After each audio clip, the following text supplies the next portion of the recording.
안녕하세요. 정 원장입니다. 어제 인사를 드리고 오늘 또 인사를 드리는데요. 어제 제 영상을 보시고 어떤 애청자분께서 제 헤어스타일 때문에 빵 트이셨다고 하시더라고요. 사실 저도 지금 헤어스타일이 너무 마음에 안 들어서 그래서 카메라 앞에서 얘가 더 싫었었는데요. 이왕 이렇게 공개하고 웃으셨다니까 뭐 즐겁게 그렇게 생각해 보겠습니다. 잘 길러서 이쁘게 한번 잘라 볼게요. 자, 오늘은 제가 꽤 특이한 증상 하나를 가져왔는데요. 가끔 한의원에서 진료를 하다 보면 이렇게 발바닥에 화끈화끈 열이 난다. 그래서 막 아프기도 하고 심하면요. 벽에 발을 대고 자야 한다. 뭐 제대로 잠을 잘 수가 없다. 이렇게 어려움을 호소하시는 분들을 간혹 만나게 되는데요. 그런 증상으로 뭐 이리저리 양방병원도 가보고 하셔도 뾰족이 시원한 대답도 못 듣고 해법도 못 만나죠. 그래서 제가 오늘은 이 증상을 한의학에서는 어떻게 이해하고 치료하는지 그 점에 대해서 여러분과 같이 알아볼까 합니다. 자, 시작할까요? 발바닥이 화끈거려요. 자, 이걸 한의학에서는 어떻게 이해하고 치료하는지 같이 보겠습니다. 자, 동의보감에서 이와 관련된 증상을 제가 이렇게 뽑아서 정리를 해봤는데요. 한문이라고 겁먹지 마시고 제가 최대한 자세하게 풀어드리도록 하겠습니다. 동의보감에 보면 열궐이라는 증상과 오심열이라는 증상이 나오는데요. 열궐이라는 증상은 손발에 굉장히 심한 열이 난다 이런 증상이고요. 오심열은 몸의 5군데 그러니까 손발바닥과 가슴 혹은 등 이 5군데에서 열이 난다 이런 증상입니다. 이 증상들과 관련된 표현인데요. 첫째, 열궐.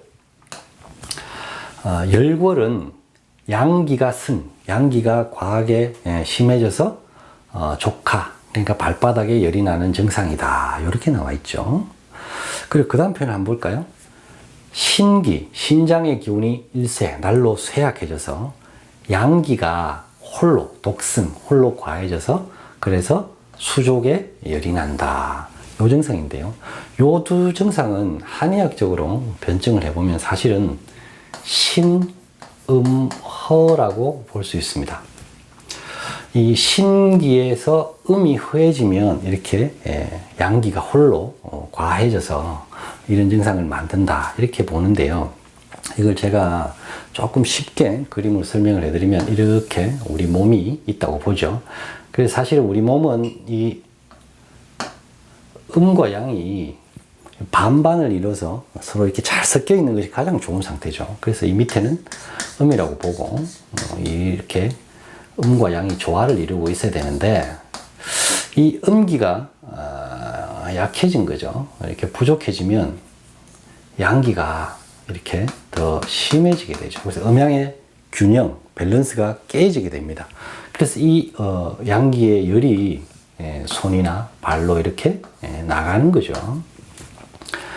이 증상을 열궐 증상이나 신음으로 볼 수 있고요. 주로 남성들에게서 나타납니다.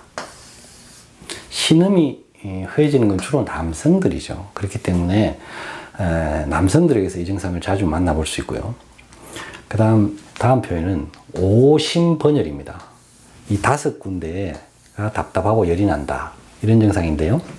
이 경우에는 심화입니다. 심화. 다른 말로 스트레스고요. 화병입니다.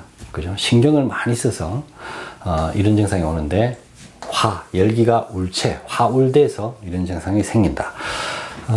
주로 이 증상은 중년 여성들입니다. 화병이니까요. 그죠? 그래서 여기서 보면 여기 이제 심장이 있는 부위가 막 기가 울체되겠죠. 열이 막 울체된 열이 이렇게 손발로 나오는 겁니다. 근데 손은 우리가 노출되어 있다 보니까 열기를 심하게 느끼지 않는데 발은 양말을 신기도 하고 그래서 신발을 신고 이렇기 때문에 열이 더 울체돼서 더 심하게 느끼고요. 이 증상은 여자분들이 주로 밤에 더 심해집니다. 그건 그 다음 표현 보면 좀 이해가 되는데 혈로합니다. 그러니까 우리가 마음을 졸이면 피를 말린다 이런 표현 쓰잖아요. 그래서 이 혈기가 약해지면 열이 더 심해지게 됩니다. 그래서 밤에 더 심해지고요. 그 다음에 또 다른 원인으로 과식 냉물, 그러니까 찬 음식을 너무 과하게 먹어도 이 화울, 열기가 울체돼서 이런 증상이 올 수 있다. 이게 뭐냐면 자꾸 차게 먹으면 이 인체에서 보죠. 여기가 심장이 있고 여기에 이제 장들이 있죠. 이렇게 있는데 차게 먹어서 이 부분이 차집니다.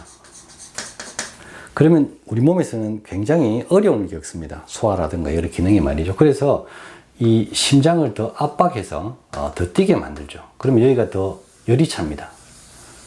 그래서 손발로 이렇게 열이 나올 수 있는 증상인데요. 그렇게 심하진 않고요.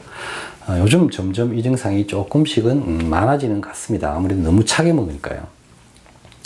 그리고 세 번째는 오심지열이 5군데 열이 소아 어린이는 체하거나 소화장애가 있어서 생길 수 있는데 대인, 어른도 가끔 그럴 수 있다. 이런 뜻이죠. 그렇기 때문에 체에도 손발에 열이 나는 증상이 생길 수 있습니다. 이 증상과 이 증상은 그렇게 심하지 않고 흔하지는 않습니다. 근데 가장 임상에서 많이 만나는 증상은 역시 이 증상입니다. 화병, 중년 여성분들의 화병이 원인이 돼서 굉장히 심하게 불편함을 겪습니다. 이런 크게 보면 세 가지라고 볼 수 있는데요. 이런 경우에 한의학에서는 이런 경우는 당연히 신음을 채워야겠죠. 그리고 심하면 여기에 이 열기를 조금 주저앉히는 지모 황백류를 써서 열기를 앉히면서 이 부분을 채워서 이 균형을 맞춰줍니다. 그러면 이 증상이 해소가 되고요. 그 다음에 이 화병 같은 경우에는 이 열기를 흩어야겠죠. 열기를 흩는데 보통 가미소요산 계열이나 승향산화탕이라든가 그런 열기를 흩는 처방으로 이 증상을 치료할 수 있습니다. 그리고 세 번째 이 증상은 소화불량에 준해서 소통시키면 당연히 좋아질 수 있고요. 찬 거 많이 드셔서 오는 이 증상은 여러분들이 배를 따뜻하게 해주시면 서서히 호전될 수 있겠죠. 굳이 이 두 증상은 크게 장기간의 치료가 필요하지는 않고요. 이 두 증상은 조금 몇 달 이상의 치료가 필요할 수도 있습니다. 이렇게 발바닥에 화끈화끈 열이 나는 증상은 크게 세 가지 원인에서 생긴다고 보면 되고요. 가장 심한 증상은 이 증상입니다. 중년 여성분들이 가장 많이 겪고 불편함을 호소하시는 증상이죠. 이런 증상은 한의학에서 충분히 치료를 할 수 있는 증상입니다. 사실 몰라서 못 오시는 분들이 많죠. 주변에 혹시 이런 분들이 계시면 한의원에 가서 상담을 받고 적절히 치료받으라고 그렇게 조언을 해주시면 도움이 될 것 같고요. 제가 동의보감을 오랫동안 공부했죠. 제 한의학의 뿌리는 동의보감에 있는데요.